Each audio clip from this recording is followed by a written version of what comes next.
Have you ever driven down a long straight highway in Alberta and felt like the road was never going to end? You look to your left, and there is nothing but yellow grass. You look to your right, and there are dark trees that look like giant fingers reaching for the sky. It is very quiet. Then you see it. A white police car with the RCMP logo. It is parked on the grass. The engine is off. The lights are dark. You might think the officer inside is sleeping.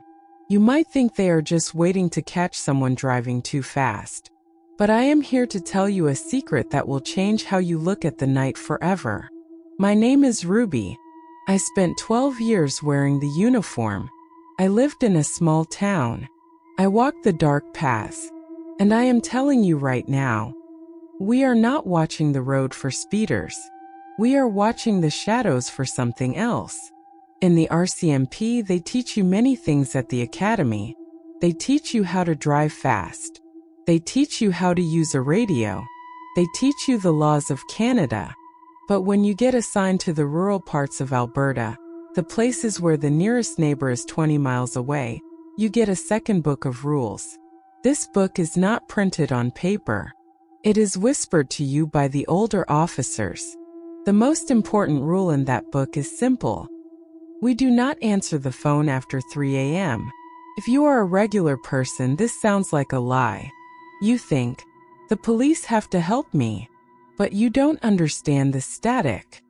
Between the hours of 3 a.m. and 4 a.m., the air in Alberta changes. The wind starts to sound like it has words in it. The 911 calls that come in during that hour are not normal. Sometimes the person on the line is crying, but they are crying in a language that hasn't been spoken for 1,000 years. Sometimes they give you an address to a house that was burned down 50 years ago. If a young, brave officer ignores the rule and goes to that house, they don't come back. Their car is found empty. Their radio is found melted. But the officer is gone. This video is my full confession. I am going to break my oath of silence because people need to know the truth. I am going to talk about the Sentinel Protocol and why the government hides the dead zones. I will explain the scary things we call echo heads. I will teach you the rules of the Alberta Badlands so you can stay alive if your car ever breaks down in the middle of nowhere. This is going to be a long journey. I have many stories to tell. And because I want you to be safe, I have a special reward. If you stay with me until the very end of this video, I will give you the extraction code. It is a 4-digit number. If you are ever lost and you feel something cold touching your neck, say this code into any phone or radio. It is the only thing the monsters are afraid of. Let's begin. To understand why we stay in our cars at 3 a.m., you have to understand the static. To a normal person, static is just a th sound on the radio. But in the Alberta fields, the static is like a living mist. It is made of energy that shouldn't be there. Feels like a cold shiver that runs down your spine and stays there. I first saw the power of the static when I was working with Officer Jax. Jax was a man who grew up in the city. He didn't believe in ghosts. He didn't believe in monsters. He thought the 3 a.m. rule was just a joke the old guys played on the new kids. One night, we were patrolling near a tiny place called 7 Persons. It was a Tuesday in the middle of winter. The temperature was minus 30 degrees Celsius. The snow was piled high on the sides of the road. At exactly 3:12 a.m., the radio in our car made a weird pop sound. Then we heard a woman's voice. She sounded very calm. She said, "The tea is ready. Please come to the red door." Then she gave us an address for a farm on Range Road 12. Jax looked at the map. "There's a farm right there," he said. I told him we shouldn't go. I told him it was the witching hour. But Jax was stubborn. He turned the key and drove us into the white snow. When we arrived at the farm, it looked beautiful. It was a big white house with a bright red door. Every window was glowing with yellow light. It looked warm and safe. Jax jumped out of the car. He didn't even wait for me. He walked up to the red door and knocked. Knock, knock, knock. The door swung open on its own. I stayed by the car holding my flashlight. My hands were shaking. Jax walked inside. I watched him through the window. I saw him walk into the kitchen. I saw him sit down at a table. But here is the scary part. Through the window, I could see a family sitting with him. There was a mother, a father, and 2 small children. They were all eating dinner. But when I looked at the porch where the door was open, I could see inside the house with my own eyes, not through the window glass. And with my own eyes, the house was empty. There was no furniture. There was no family. There was no Jax. The house was just a shell of old rotten wood. But when I looked back through the window glass, I saw Jax laughing and talking to the ghosts. The glass was showing a different world. It was a static trap. The static uses the reflection in the glass to create a fake reality to trick your brain. I started screaming for Jax. I ran to the porch, but I didn't go inside. I reached out and grabbed Jax's jacket and pulled him backward with all my strength. As soon as he crossed the line of the door, he fell into the snow.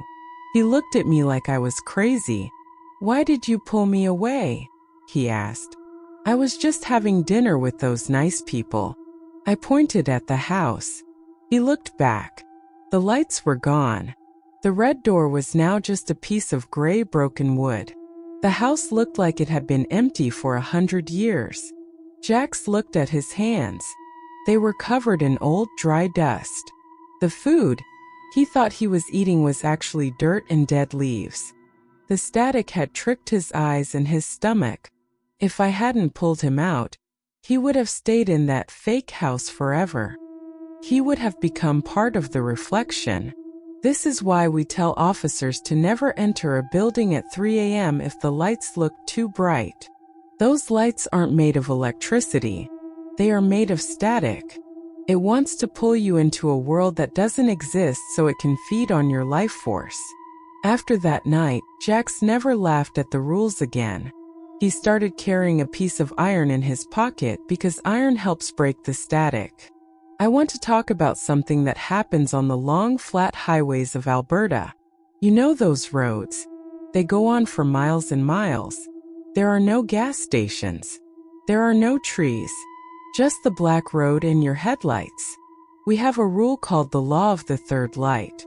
It is a rule that saves lives, but the government does not want you to know why it exists.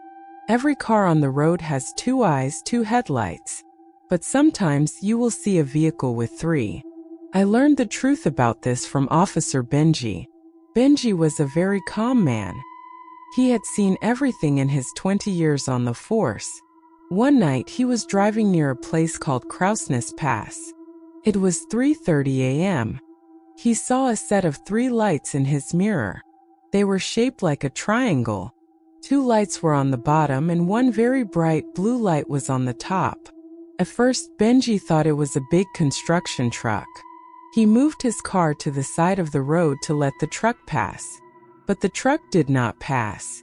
It slowed down and stayed behind him. Benji felt a cold wind inside his closed car. He looked in his mirror again. He realized the middle light was moving. It was moving like an eye. It was looking left and right. It was looking for a way to get inside Benji's head. Benji remembered what the old officer said. He did not speed up. He did not scream. He turned off his engine and his lights. He sat in the dark and covered his eyes with his hands. He heard the truck pull up beside him, but there was no sound of an engine. There was only a sound like a giant bird breathing. The car started to feel very heavy. The metal of the roof started to groan and bend, as if something very large was standing on top of it. Benji stayed still for 20 minutes. He did not look up. When the weight finally left, he waited another 10 minutes before turning on his car. The 3 lights were gone. When he got to the station, we looked at his patrol car. There were no tire tracks in the mud next to where he had stopped. But on the roof of his car, there were 3 burn marks. They were in the shape of a perfect triangle. The paint melted away. Benji told me that the 3rd light is not a light at all. It is a lure. Like a fisherman uses a worm to catch a fish, the things in the dark use that blue light to make you curious. If you look at it for too long, your mind stops working. You walk out of your car and into the dark, and you are never seen again.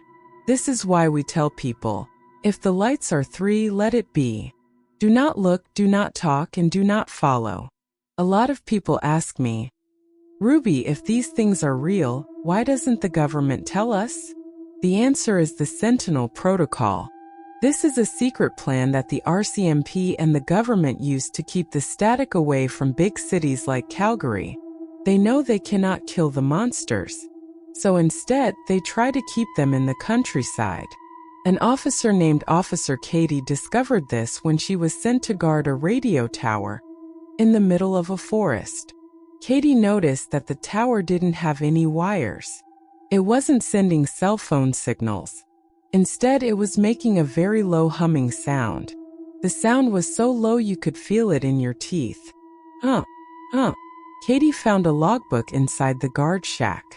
It was written by an officer named Officer Vance who had worked there in 1994. Vance wrote that the towers are fences. They use sound to keep the echo heads and the static trapped in the dead zones. But the towers need energy. And they don't use electricity from a plug. Vance wrote that every month, the fence gets weaker. When the fence is weak, the things in the dark get hungry. That is when the disappearances happen. The government knows this. They call it a necessary loss. They let the entities take a few hikers or people living in lonely trailers so that the entities don't get angry and move toward the cities. Katie saw a map in that shack. It showed that the dead zones are getting bigger every year. The towers are failing. The humming sound is getting louder, but it is not working as well as it used to. Katie realized that the RCMP isn't there to protect the people in the country. We are there to make sure nobody finds the towers. We are there to tell people it was just a bear, or they just got lost. We are the ones who cover up the truth to keep the city people happy. Katie quit the force after that. She realized that in the eyes of the government, a person in a small town is just fuel for the fence. I need to tell you about something that happens inside your own home. It is called the mirror weight. This usually happens when you are alone. You might be brushing your teeth or getting a glass of water at 3:15 a.m. Suddenly, you feel a heavy pressure on your chest. Feels like someone is standing on your feet. You feel very tired all of a sudden. Your heart starts to slow down. This is the first sign that a static entity is in the room with you. I learned about this from Officer Leo. Leo was a very brave man who worked in a small station near the old coal mines. One night, he felt the weight while he was sitting at his desk. He thought he was just tired from working too much. He went into the bathroom to splash cold water on his eyes. He forgot the rule. Never look in a mirror when the air feels heavy. When Leo looked into the mirror, he saw himself. But he also saw a man standing directly behind him. This man was over 7 feet tall. He was wearing a dark suit that looked like it was made of smoke. But the scariest part was his face. He didn't have one. His head was just a smooth white egg. No eyes, no nose, and no mouth. The faceless man was leaning his chin on Leo's shoulder. That was the weight Leo was feeling. In the mirror, the faceless man was reaching out with long, thin fingers. He was trying to touch Leo's reflection. Leo knew that if the creature touched his reflection, he would be swapped. Leo would be stuck inside the mirror world. And the faceless man would walk out into the real world using Leo's body. Leo was smart. He didn't turn around. He knew the creature wasn't fully in our world yet. He closed his eyes, grabbed a heavy chair, and smashed the mirror into 1,000 pieces. As soon as the glass broke, the weight disappeared. Leo ran out of the building. He told me that the things in the static use mirrors as bridges. They can't stay in our world for long because our air is too thick for them, but they can stay in the reflection as long as they want. This is why many old farmhouses in Alberta have mirrors that are tilted toward the floor. It is why we cover the mirrors in the police station with black blankets at night. If you feel that heavy weight on your chest tonight, do not look up. Just walk into a room with no glass and wait for the sun. This is a secret that the people who answer the phones, the dispatchers, are told on their very first day. We call it the 911 paradox. Usually 911 is a number for help. But in Alberta, at 3 a.m. the phone lines change. They start to pick up signals from the past or from other places. My friend Officer Katie worked the night shift at the dispatch center for 5 years. She told me about a call she got that made her hair turn white. The phone rang at 3:03 a.m. Katie answered, "911, what is your emergency?" There was no sound for a few seconds. Then she heard a voice. It was a little girl. The girl said, "I can't find my mom. It's dark and the cows are screaming." Katie felt very sad for the girl. She asked for the girl's name. The girl said her name was Lily. Katie looked at the computer to see where the call was coming from. The computer said the call was coming from an old schoolhouse in a town called Namiscum. Katie sent 2 officers to the schoolhouse right away. But while the officers were driving there, Katie kept talking to Lily. She asked Lily what she saw. Lily said, "I see a man with a hollow head. He is standing by the chalkboard. He is making a sound like a clock. Tick, tock, tick, tock." Then the voice of the girl started to change. Started to sound deeper. Started to sound like a man. Then it started to sound like Katie's own mother. The girl said, "Katie, why did you send them here?" Now the man has more voices to play with. Katie realized the trap. There was no Lily. The schoolhouse had been closed for 80 years. The static had used an old memory of a lost girl to trick Katie into sending more officers into the dead zone. When the officers arrived at the schoolhouse, they found nothing but an old, rusty phone hanging from a wire. But on the chalkboard, someone had written the names of the 2 officers who had just arrived. The paradox is this: the more you talk to the voice on the phone, the more real the monster becomes.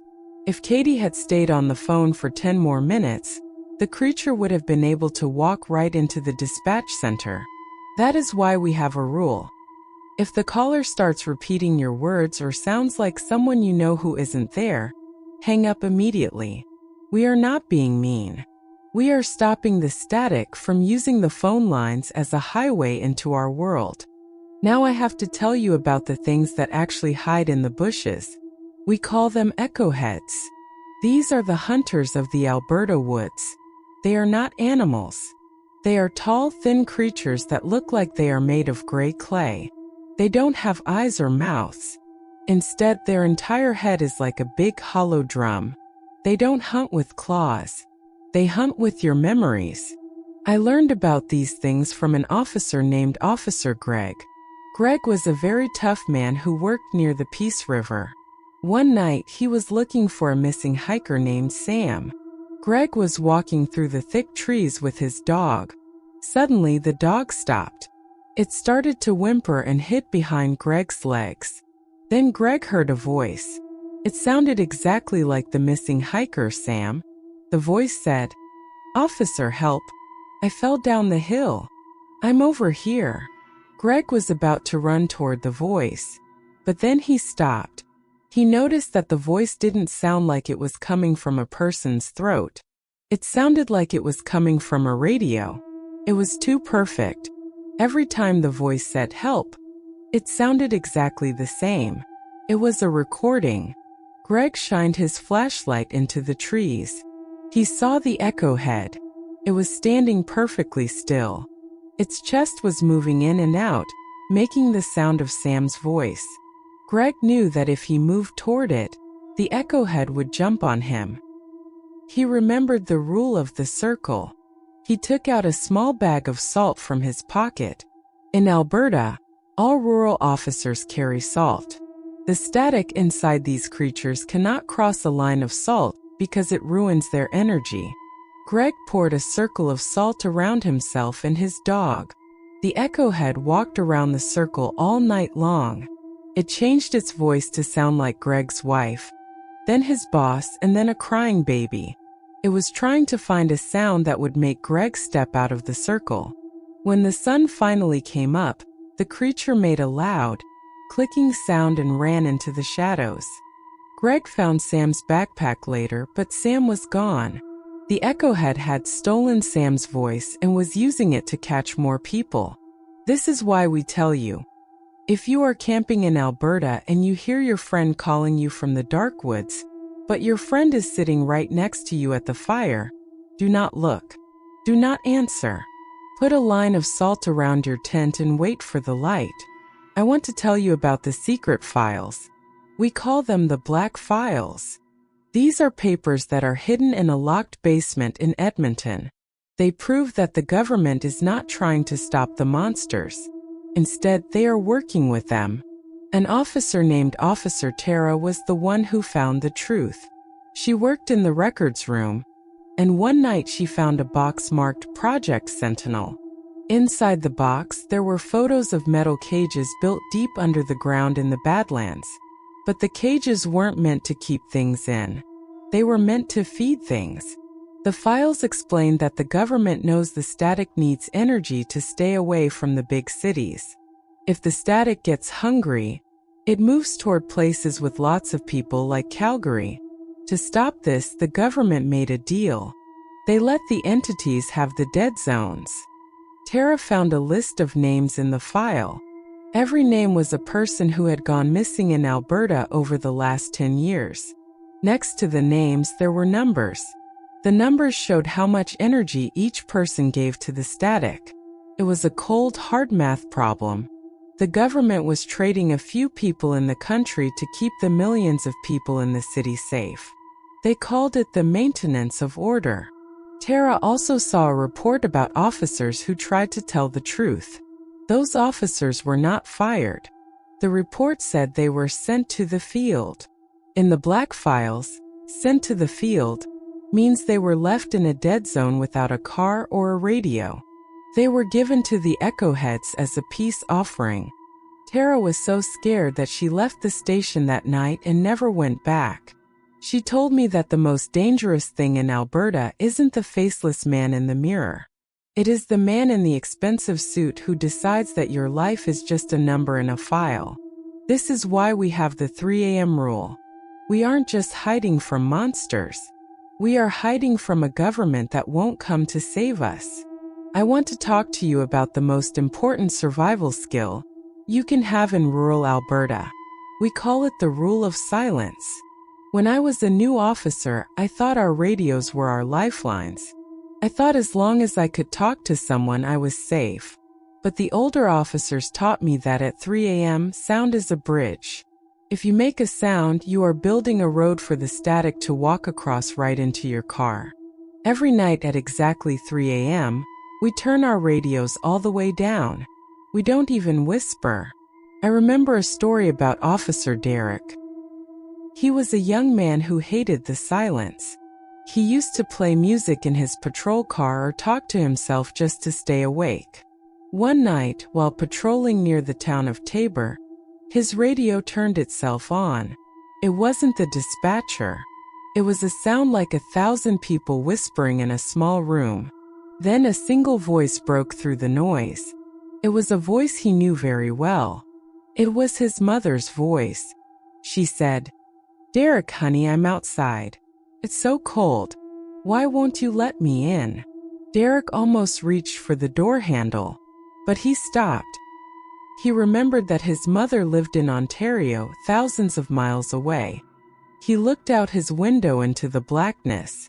He saw a shape standing in the ditch.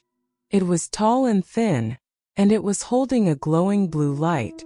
The creature was mimicking his mother's voice through the radio waves. Derek did what we are all trained to do. He didn't speak. He didn't even breathe heavily. He sat perfectly still for 1 hour. He watched as the creature walked up to his car and pressed its smooth, faceless head against the glass. It stayed there waiting for him to make a sound. Because Derek stayed silent, the creature eventually got bored and walked back into the trees. This is the rule of silence for you. If you are driving at night and you hear a scratching sound on your roof, do not ask, "Who's there?" If you hear your name being called from the back seat of your empty car, do not turn around. The things in Alberta are like acoustic hunters. They see with sound. If you stay quiet, you are just a rock in a field to them. But if you talk, you become a light in the dark. We tell people, if the air talks, don't walk. If the wind cries, stay inside. This is why we have so many missing persons cases where the car is found perfectly fine, but the person is gone. They spoke back to the dark and the dark took them. Before I give you the final reward, I want to give you a list of rules. You should write these down and keep them in your glove box. These are the unofficial RCMP survival rules for rural Alberta. The window rule. If you see your reflection in a window at night, and your reflection is doing something different than you, like smiling when you are sad, leave that room. Do not look at the window again until the sun is up. The engine rule. If your car engine dies at exactly 3 a.m., do not try to fix it. Do not open the hood. Lock the doors and stay in the center of the car. The static often drains batteries to make you get out and check the engine. The dog rule. If your dog starts barking at an empty corner of the room, trust the dog. Dogs can see the static before it becomes heavy enough for humans to feel. If the dog hides, you should hide too. The knocking rule. We never answer a knock at 3 a.m., even if they say police or I'm hurt. Real police in Alberta know the rule. We will wait until 4 a.m. to knock. If they are knocking before then, it isn't a human. I have spent my life seeing things that most people think are impossible. I have seen towns that aren't on the map. I have seen officers disappear into thin air. I have seen the black files that prove the government is letting this happen. I tell you these things not to scare you, but to prepare you. Alberta is a beautiful province, but it is also very old. The things that live in the dead zones were here before the roads, before the cities, and before the RCMP. They think this land belongs to them. And at 3 a.m. they are right. You have stayed with me through all my stories. You have listened to the secrets of the black files and the echo heads. Because you have shown respect for the truth, I am going to give you the most important secret of all. This is the extraction code. In the RCMP, we have a special radio frequency that the static cannot touch. It is a frequency of pure high-pitched sound that hurts the entities. If you are ever truly trapped, if the weight is so heavy you can't move, or if the 3 lights are right behind you, you must say this number out loud. You must say it with a loud, firm voice. The number is 1-2-2-4. When you say code 122.4, you are activating a red code payload. The government sensors in the dead zones will hear you. They will think an officer is in trouble. They will send a special team with high-intensity ultraviolet lights to your location. These lights burn the static and send the echo heads running back to the mountains. It might take them 20 minutes to get there, but if you keep saying the code, the monsters will stay back. They know that code means the janitors are coming, and the janitors carry fire. My name is Ruby. I don't wear the badge anymore, but I still watch the roads. I hope you never have to use that code. I hope you are always home and safe by midnight. But if you find yourself on a long Alberta highway and the clock hits 3 a.m., remember what I told you. Stay in your car. Stay silent. And whatever you do, do not answer the phone. I need to tell you about the Badlands. Most people go to Drumheller to see the dinosaur bones and the big hoodoos. It's a place of beauty during the day. But the desert has a memory, and in the canyons the air stays trapped. We have a specific file called case file number 99. It is about the whistle walkers. I learned about this from Officer Saul. Saul was a veteran who patrolled the valley for 30 years. He told me that in the Badlands the static doesn't look like mist. It looks like a shimmering heat wave, even in the middle of a freezing night. One night, Saul was parked near the suspension bridge. It was 3:40 a.m. The wind was blowing through the canyons, making a sound like a flute. But then the sound changed. It became a perfect whistle, a happy, upbeat tune. Saul looked out his window and saw a man walking down the middle of the road. The man was wearing a summer shirt and shorts, even though it was minus 20 degrees Celsius outside. He was whistling and swinging his arms like he was on a walk in the park. Saul turned on his spotlight. He shouted through his speaker, "Sir, stop right there. It's too cold to be out here." The man stopped. Saul said his face looked like it was made of dry, cracked mud. He had no eyes, just two smooth indentations. The man opened his mouth, but instead of words, a swarm of black moths flew out. Saul scrambled back into his car and locked the doors.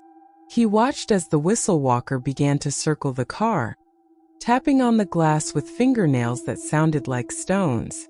Clink, clink, clink. Saul remembered the Badlands Protocol.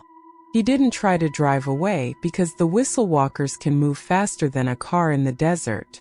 Instead, he took his lighter and held it up to the window. These entities are cold-sighted. They hate the vibration of real fire. When the creature saw the flame, it let out a shriek that cracked Saul's windshield. It vanished into the canyons, leaving behind only the smell of old dust and dead flowers. This is why we tell visitors, if you are in the Badlands at night and you hear a whistle that sounds familiar, do not follow it. It is not a person. It is a memory eater. It digs into your brain, finds a happy song, and uses it to lead you into the caves. Once you are in the caves, you become part of the canyon walls. Saul never went back to Drumheller after that night.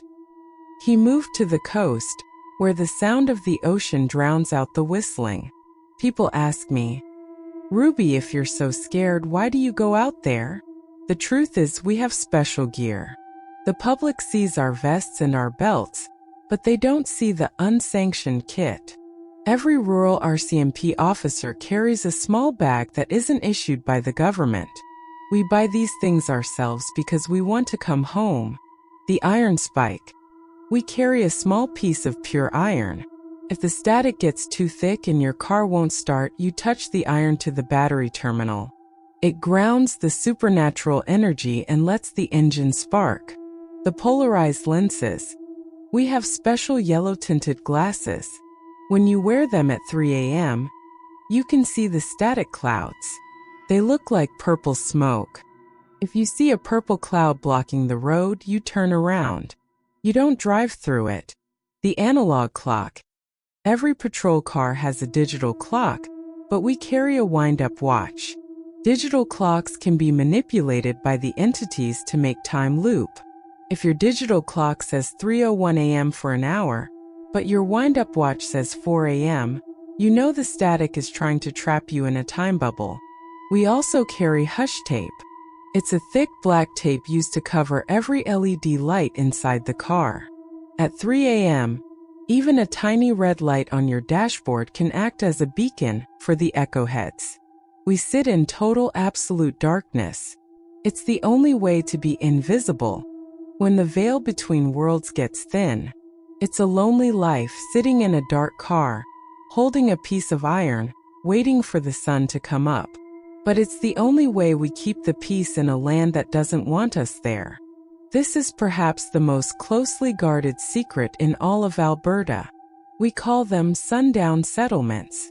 If you look at the official maps of our province, you see towns like Red Deer, Lethbridge, and Medicine Hat. But there are other names on the secret RCMP maps, names like Oak Haven, Black Creek, and Whisper Valley. The strange thing is, if you drive to these coordinates at noon, you will find nothing but empty grass or a few old rotten fence posts. But if you are on those same roads at 3:30 a.m., a whole town appears out of the fog.